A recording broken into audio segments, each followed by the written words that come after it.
এগুলো তোর এত সমস্যা আসে কেন? তুমি আমার শুধু হাত না, আজকে থেকে জড়াই ধরে ঘুম মামা।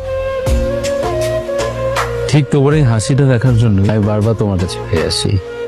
তুমি লাস্ট একটু আগে সালমানকে ট্রাই করলে, ওদের এই সুন্দর মোমেন্টের মধ্যে কি সালমানকে মনে করা তোমার বেশি ইম্পর্টেন্ট ছিল? বাই দ্য ওয়ে, আমি সালমানকে ব্লক করে দিলাম। ব্লক মানে?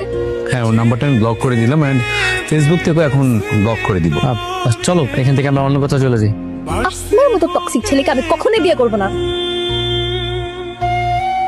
হান্নান তো অনেক ভালো আছে, নতুন গার্লফ্রেন্ড হয়েছে, গার্লফ্রেন্ডকে নিয়ে ঘুরে বেড়ায়।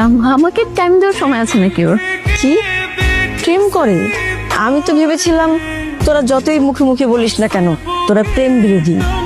ভাবলাম তোরা অবশ্যই প্রেম করবি, এখন দেখি না, তোরা নিজেদের কথাটাই ঠিক রাখলি।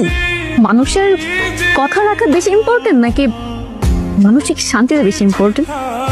অবশ্যই মানসিক শান্তিটা।